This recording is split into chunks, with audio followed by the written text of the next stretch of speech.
할렐루야. 하나님께서 이 새벽 또 다시 하나님께서 우리 가운데 함께 위로하시고 또 우리에게 새 힘을 또 하나님의 기도할 담력과 은혜를 허락하신 줄 믿습니다.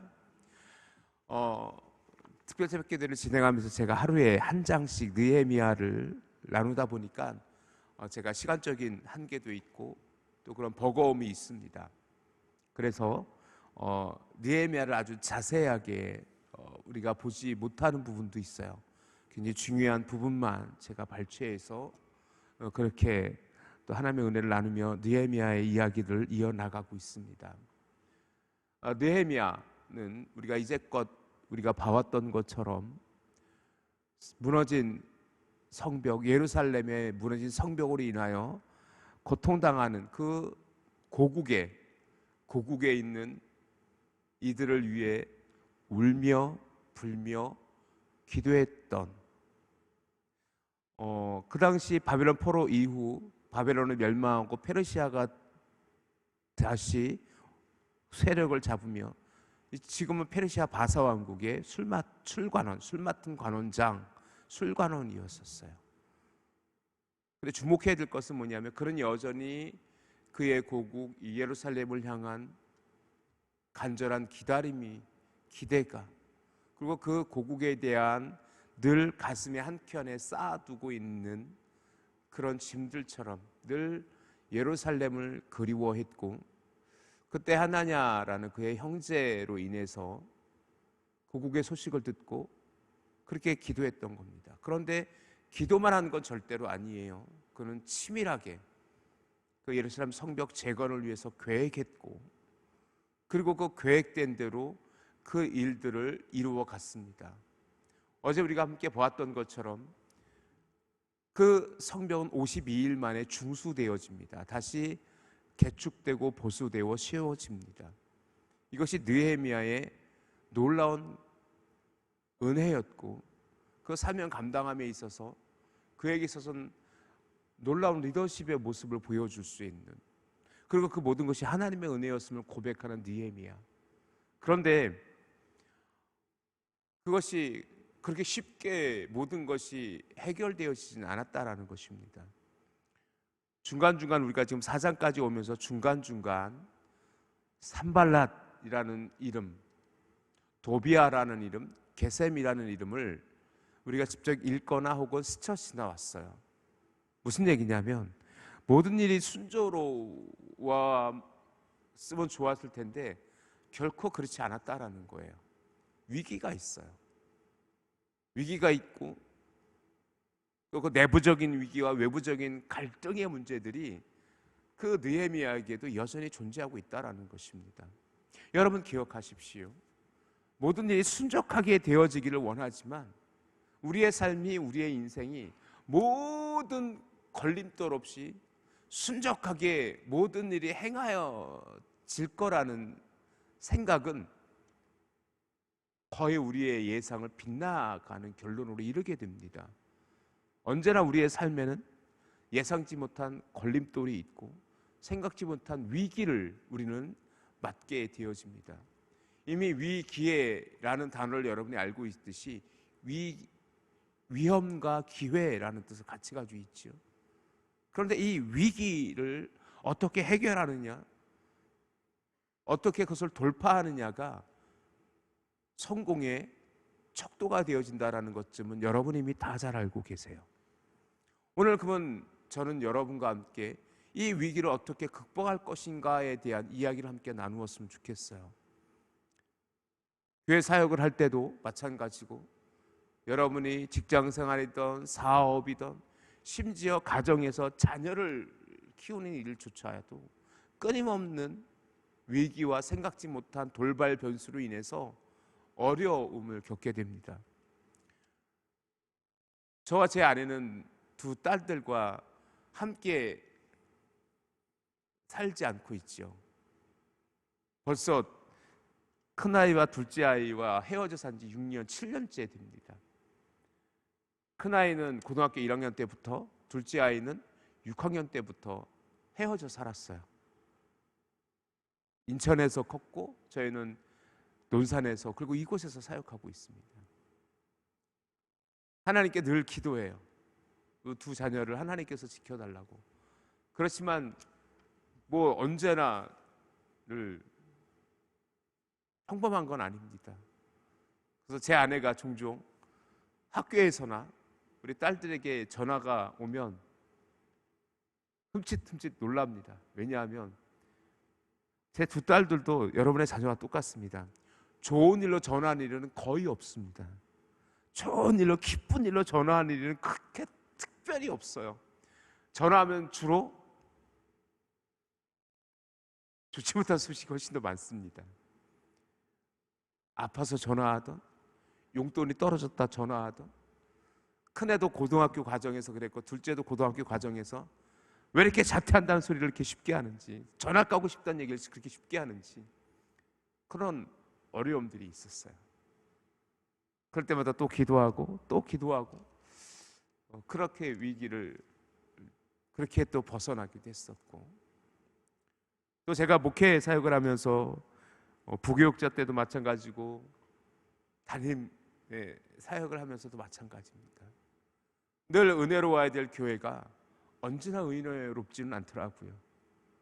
때로 분명히 저는 정말 교회를 위해서 나름대로 기도하며 준비한 사역들이 여러 가지 교회 사정에 의해서 막힐 때도 있고 그것을 바꿔야 될 때도 있고 수정해야 될 때도 굉장히 많았습니다.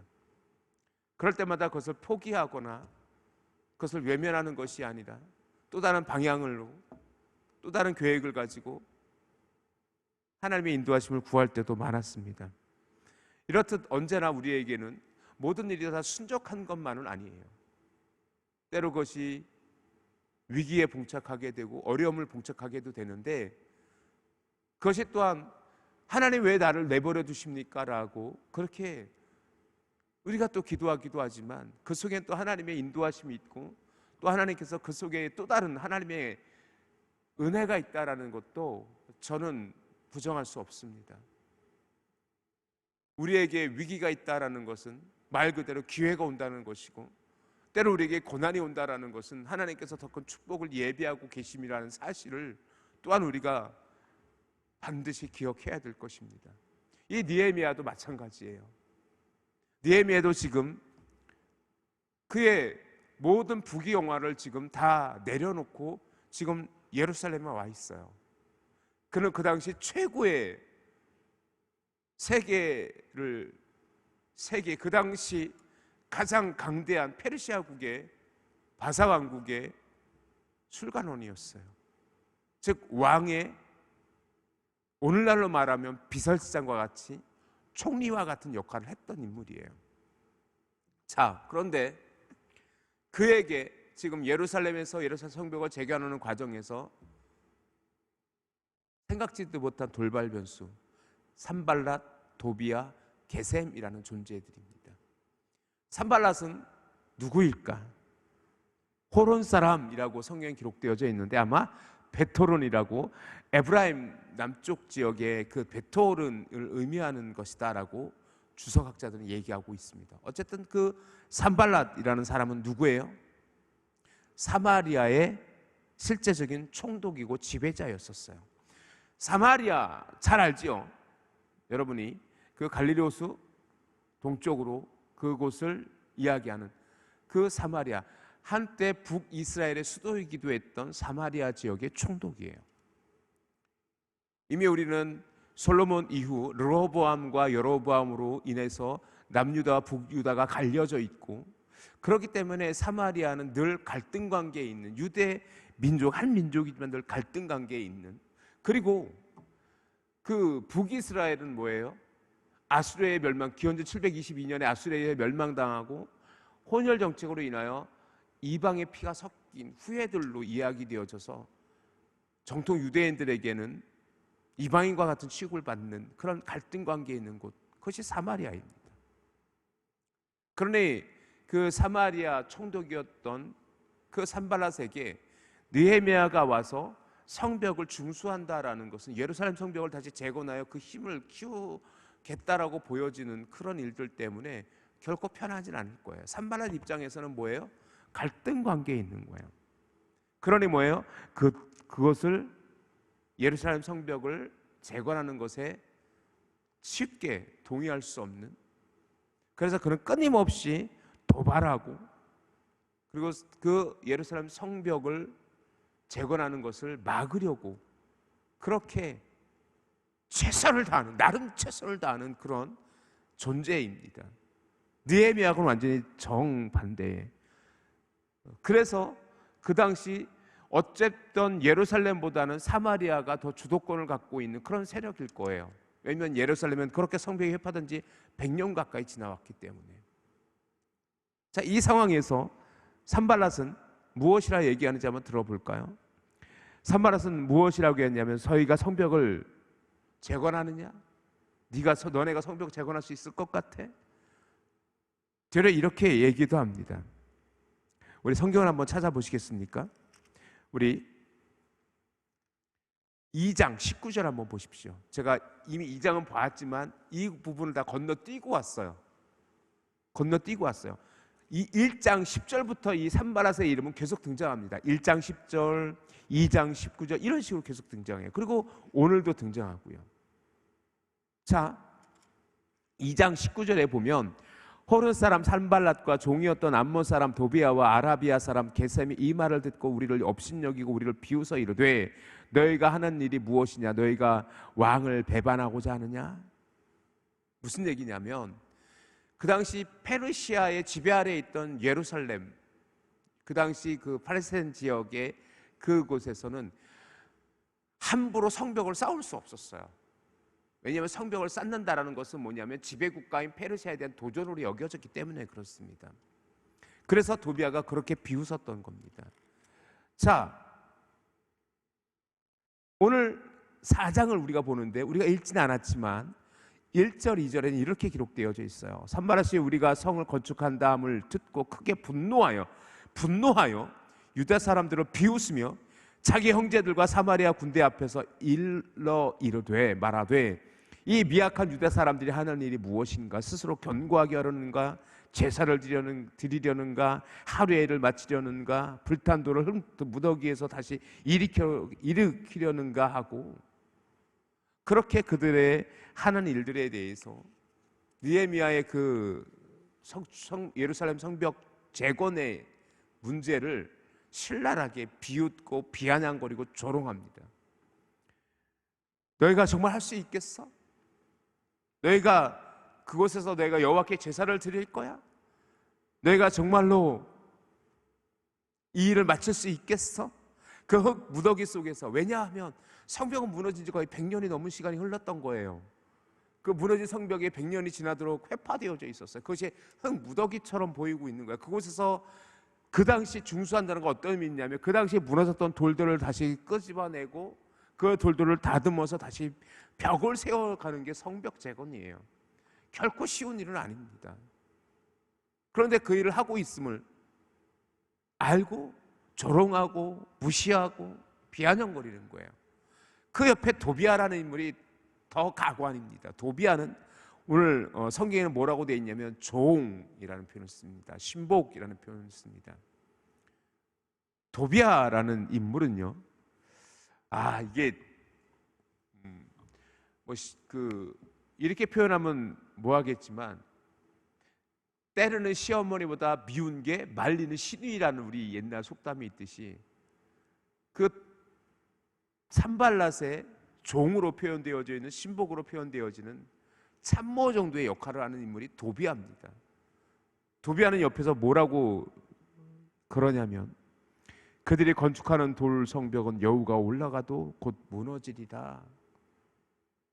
실제적으로 도비아라는 사람은 스파이 역할, 암몬 사람입니다.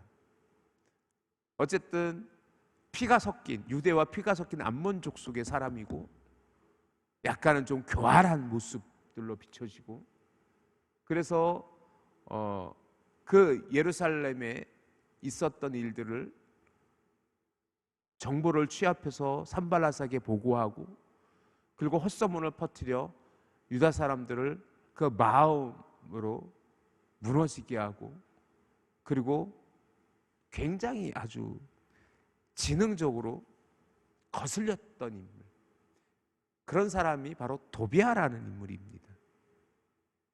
그리고 또 한 사람이 나오는데 이 사람은 게셈이라는 사람입니다. 게셈이라는 사람은 누구냐면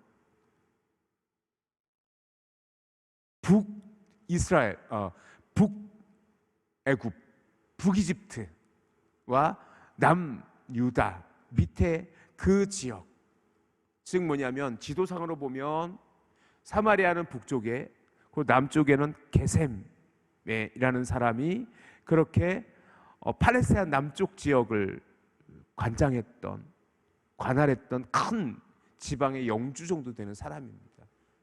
이런 이 게셈 역시도 어쨌든 이스라엘과 이해관계가 전혀 없는 건 아니에요.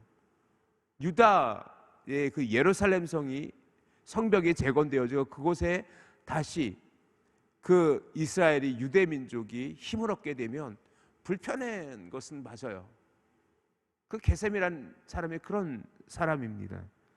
그러니 뭐예요? 산발락과 도비아와 이해관계가 마저 떨어져요. 내 적의 적은 나와 동지다, 이런 의미로 이 게셈을 이해하면 돼요. 내 적의 적은 동지다.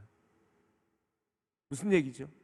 게셈 역시도 이스라엘이 예루살렘 성벽이 재건되는 것을 탐탁지 여기지 않아요. 그러니 뭐예요? 게셈 역시도 함께 쉽게 그들과 손잡을 수 있다는 거예요. 이렇듯 그 사마리아의 그 산발랏, 암몬 사람 도비아, 아라비아 출신 게셈은요, 그렇게 목적이 같아요. 예루살렘 성벽이 재건되는 걸 원치 않아요. 그러니 뭐예요? 계속 도발합니다. 단순히 도발하는 것으로 그쳐지는 것이 아니라 군사적인 무력 행동을 하려고 합니다. 그렇게 어려움에, 위기에 봉착했던 그 순간 더 열받는 일이 생겨요. 자, 10절 말씀 한번 보실래요? 10절 말씀 보십시다. 같이 한번 읽어봅시다. 시작. 유다 사람, 4장 10절. 죄송합니다. 몇 장인지 말씀 안 돼요. 4장 10절. 4장 10절. 우리 같이 한번 읽어봅시다. 시작. 유다 사람들은 이르기를 흙더미가 아직도 많거늘 짐을 나르는 자의 힘이 다 빠졌으니 우리가 성을 건축하지 못하리라 하고, 우리의 원수들은 이르기를 그들이 알지 못하고 보지도 못하는 사이에 우리가 그들 가운데 달려 들어가서 사륙하여 역사를 그치게 하리라 하고. 뭐예요? 그 외부의 그 공격들이 실제적인 어떤 무력 시위도 함께 계획되어져 있는, 그런데 이런 산발락과 도비아의 조롱과 그런 일들이 실제적으로 유대인들에게, 그 당시 그 예루살렘 성벽을 세워가는 이들에게는요, 큰 어려움으로 다가오고 있다라는 거예요. 그냥 무시하면 지나갈 일들이 뭐예요? 맞아, 저 사람 말이 틀리지 않아. 산발락과 도비아의 말이 틀리지 않을 수도 있어. 우리가 정말 이거 할 수 있겠어? 처음에는 느헤미야의 리더십으로 시작했던 일들이 하루, 이틀, 3일, 4일, 총 이 일이 완성되어 있는데 52일이 걸려요. 한 달 하고도 한 20여일 지나가는 날수지요. 그건 기적이에요. 이 어마어마한 공사를 52일 만에 마무리 진다라는 것은 엄청난 일이에요. 기적과 같은 일이에요. 그런 일들을 감당하는 유대인들에게는요, 그 52일이라는 시간은요, 너무 버거운 시간이었던 거예요. 그러니 국가종의 그런 산발랏과 도비아와 게셈 같은 그 적들의 조롱과 비아냥과 또한 실제적인 어떤 그 무력적인 도발을 감내하는 것은 쉬운 건 아니었을 거예요. 쉽게 마음이 무너져요. 할 수 있겠어? 근데 이것이 또 다른 그 느헤미야에게는 위기였던 것이요. 왜? 외부적인 공격뿐만 아니라 내부적인 갈등이 표출되어지고 있는 거예요. 말이 안 되죠. 그런데 이런 일들이 왕왕 벌어지잖아요. 여전히. 지금 우리 교회에는 예수생명 축제를 그리고 부흥성회를 준비하고 있어요. 적어도 우리 교회 성도님들은 부흥회 하면 뭐해? 한번 시간 때우는 거야? 예수님 축제 한다고 해서 믿지 않는 사람이 돌아오겠어? 예수님 축제를 하고 VIP 카드를 우리가 작성한다고 해서 그 사람들의 마음이 변하겠어? 그들이 예수 믿겠어? 라는 분이 한 분도 안 계심에 감사드립니다. 그런데 실제적으로 목회하다 보면요, 그 마음이 아플 때가 있어요. 우리 교회에서는 절대로 그런 일이 벌어지지 않는데 목사님이 뭐만 하면 반대해요. 어느 목사님의 이야기가 저를 좀 슬프게 한 적도 있어요. 어느 목사님하고 이야기를 나누는데 어느 목사님이 그런 말씀하세요. 자기 교회에 뭐만 하면 태클 거는 집사가 한 명 있었대요. 근데 그 집사가 좀 이렇게 교회 소홀히 하고 그냥 이렇게 한마디 던지면 끝날 일이 아니라 하는 족족 열심히는 하면서 계속 부정적인 얘기를 한다는 거야. 이거 합시다 그러면 그거 왜 해야 돼요? 꼭 해야 돼요? 하기 싫어요 하면서 또 와. 교회는 또 끊임없이 나와. 그러고 나서 옆 사람에게 또 그렇게 부정적인 일을 하고 목사님이 뭐만 하자 그러면 반대를 해요. 그래서 하도 열받아가지고 목사님이 열이 뻗쳐가지고 그 집사를 불렀대요. 불러서 이렇게 얘기했대요. 집사님, 왜 그러십니까 도대체? 뭐 이렇게 불만이에요? 했더니 그 집사의 말이 정말 목사님한테 뒤집어지게 만들었는데 이렇게 얘기하더랍니다. 목사님, 이게 모두 다 교회를 위한 일이에요. 정치도 여당과 야당이 있듯이 교회도 여당과 야당이 있어야 돼요. 제가 바로 야당 노릇하는 거예요. 그래서 목사님이 하는 것을 견제해서 더 좋은 결과를 만들어 가려고 제가 반대 아닌 반대를 하는 겁니다. 목사님 저에게 고마워하셔야 돼요. 이렇게 얘기하더랍니다. 묘하죠? 어때요? 여러분의 생각은 어떻습니까? 반대를 위한 반대는 하지 마십시오. 저는 여러분들의 의견을 충분히 수용할 용의가 있어요. 교회 사역에 있어서 여러분이 더 좋은 제안을 해주시면 충분히 저는 그것을 갖고 기도 제목 삼을 용의가 있습니다. 그런데 반대를 위한 반대는 하지 마십시오. 만약에 여러분들이 교회 사역이나 여러 가지 일들에 대해서 여러분들의 생각을 가지고 계시다면, 그리고 여러분이 충분히 그 일들에 대해서 판단하고 이야기할 수는 있는데 한 가지만 명심하십시오. 한 가지만 간곡히 부탁드립니다. 대안을 제시하면 됩니다. 대안 없는 비판은 비판을 위한 비판일 뿐입니다. 어떤 일을 할 때에, 어떤 교회 사역을 할 때에 여러분이 마음에 들지 않아요. 더 좋은 방법이 있다면 그것을 제안해 주세요. 그러면 그것을 갖고 기도할게요. 다시 기도하기 시작할게요. 그런데 비판을 위한 비판, 교회는요 정치 집단이 아니에요. 야당이 필요치 않습니다. 어저께 말씀 나눴던 것처럼 다 함께 주님의 일을 감당하는 것이고 그 사역을 감당하라는 것임을 여러분이 기억하시기를 주님의 이름으로 축원합니다. 사탄마귀 악한 영은 여전히 산발랏과 도비아와 게셈처럼 하나님의 사역들을 방해하고 조롱하고 비웃습니다. 그거 할 수 있겠어? 그거 한다고 되겠어? 하지만 이제 진짜 설교, 오늘 설교의 본론입니다. 이 느헤미야는 이 일을 위해 어떻게 해결했을까? 어떻게 위기를 극복했을까? 서론은 길지만 본론은 심플합니다. 15절 한번 보십시오. 15절 한번 보십시오. 우리 오늘 본문, 이제 드디어 오늘 본문을 들어갑니다. 15절 같이 읽습니다. 시작. 우리의 대적이 우리가 그들의 의도를 눈치챘다 함을 들으니라. 하나님이 그들의 꾀를 패하셨으므로 우리가 다 성에 돌아와서 각각 일하였는데 라고 기록되어 있어요. 하나님께서 이 일을 뭐예요? 패하셨어요. 자, 그들의 꾀를 뭐예요? 하나님께서 패하셨어요.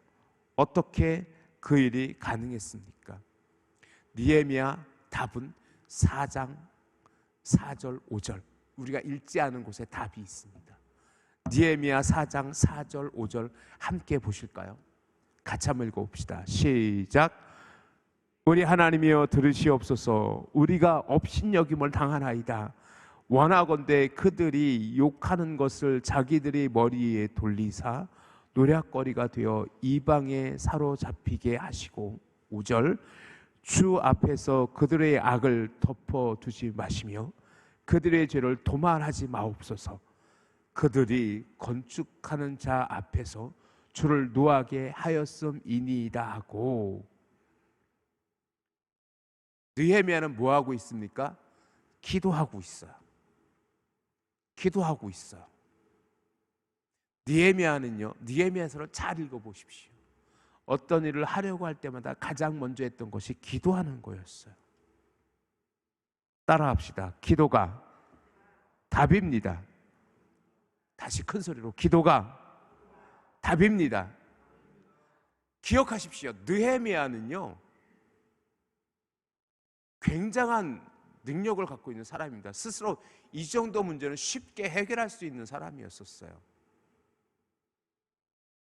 그가 예루살렘에 돌아올 때에 홀로 돌아온 게 아니었어요.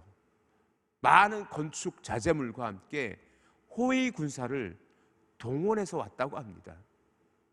즉 홀로 오지 않았어요. 그리고 이런 산발랏, 도비야, 게셈 정도는 그 바사 왕의 충분히 도움을 받을 수 있는 신임을 얻고 있는 사람이고 그럴 만한 지위를 갖고 있는 사람이었어요. 바사왕국의 군사를 동원해서도 그를 쉽게 물리칠 수 있는 그런 권세를 가지고 있는 사람이었어요. 하지만 느헤미야가 선택한 방법은 기도였어요. 기도였어요. 그리고 오늘 우리가 본문 15절에서 분명히 읽었던 것처럼 그들을, 하나님께서 그들의 꾀를 패하셨어요. 도비야와 게셈과 그 산발랏의 계획들을, 그 꾀들을 하나님께서 패하셨다고 분명히 성경 기록하고 있지 않습니까? 기억하십시오. 위기를 극복해야 하는 그런 순간이 올 때 우리에게 위기를 극복할 수 있는 가장 최선의 방법은 기도라는 것을 여러분이 기억하시기를 주님의 이름으로 축원합니다. 그리고 또 한 가지, 16절부터 23절까지 그 기록된 말씀과 같이 그 느헤미야는 기도만 한 것이 아니라 실제적인 대비를 합니다. 그런 도비야와 산발랏과 게셈의 그 도발을 알게 된 느헤미야는 그때부터 뭐예요? 그들이 창을 들고 칼을 들고 공사를 해요. 오늘 본문에 그대로 기록되어져 있는 것처럼 그때로부터 16절 한번 보시겠습니다. 16절 우리 같이 한번 읽어봅시다. 시작. 그때로부터 내 수하 사람들의 절반은 일하고 절반은 갑옷을 입고 창과 방패와 활을 가졌고 민장은 유다 온 족속의 뒤에 있었으며, 민장이라는 것은 그 당시 관리자들을 의미하는 표현입니다.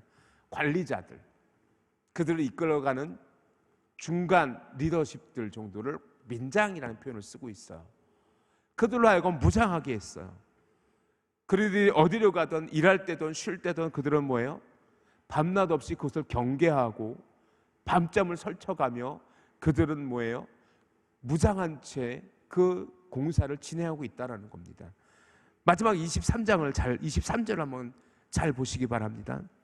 나나 내 형제들이나 종자들이나 나를 따라 파수하는 사람들이나 우리가 다 우리의 옷을 벗지 아니하였으며 물을 기르러 갈 때에도 각각 병기를 잡았느니라. 무슨 얘기예요? 경계를 늦추지 않았다라는 거예요. 거의 잠을 설쳐가며 그렇게 그 성벽을 재건하는 일을 감당했다라는 것입니다. 사랑하는 성도 여러분, 이것이 위기를 극복하는 방법이었어요. 첫 번째 기도했습니다. 그 기도함으로 하나님께서는 그들의 꾀를 패하셨어요. 그리고 그럼에도 불구하고 뭐예요? 실제적인 준비를 했어요. 언제 도발할지 모르기 때문에 그들은 무장했고 무장한 채 그 성벽 재건을 감당했던 겁니다. 바로 그거예요.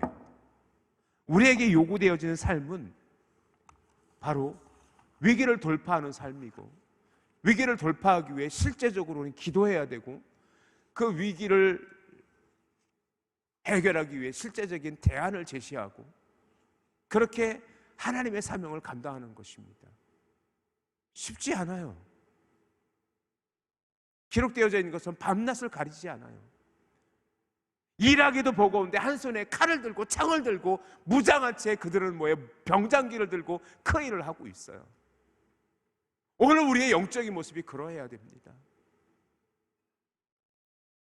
우리 교회를 향한, 우리 교회를 부흥하고자 우리가 그렇게 기도하고 부흥회를 하고 예수생명 축제를 하지만, 우리 교회가 부흥되어질 것을 원치 않는 이들이 있어요. 누구지요? 사탄마귀 악한 영이에요. 우는 사자와 같이 삼킬 자를 찾는 그 악한 영들은 여전히 우리 속에 무슨 마음을 줘요? 할 것 같아. 너희가 될 것 같아. 너희 교회가 부흥되어질 것 같아. 너희 교회 커다랗게 지어놨지. 이 교회 찰 것 같아. 라고 우리에게 낙심하는 마음을 줍니다. 이 전이 땅에 무슨 부흥이 있겠어? 라고 우리의 마음을 낙심케 합니다. 하지만 우리는 다시 하나님의 사명의 길로 들어설 수 있기를 주님의 이름으로 축원합니다. 하나님의 부흥을 꿈꾸십시오. 꿈꾸는 자에게 하나님께서는 그 비전을 허락하시고, 비전을 따라 기도하고 그 사명을 감당하는 자에게 하나님께서 역사하실 줄 믿습니다. 가만히 있는 자에게 하나님께서 역사하지 않으세요. 사탄마귀 악한 영도요, 가만히 있는 자는 건들지 않아요. 가만히 있으면 건들지 않아요. 하지만 가만히 있으면 어떤 부흥도 어떤 축복도 우리에게 허락되어지지 않습니다. 오늘 또 다시 주님의 사명의 길로 나아갈 수 있기를 원합니다. 그것이 때로 위기에 봉착할 수도 있어요. 어려움이 있을 수 있어요. 그렇다면 기도하십시오. 기도하고 하나님의 지혜를 구하십시오. 그리고 실제적으로 내 삶에서 내가 어떻게 이 위기를 돌파할 것인지 하나님이 주신 지혜로 최선을 다하는 삶을 살아가십시오. 밤잠을 설쳐 보십시오. 그리고 하나님의 은혜를, 하나님이 주신 그 사명을 감당하는 저와 여러분 되어질 수 있기를 주님의 이름으로 축원합니다.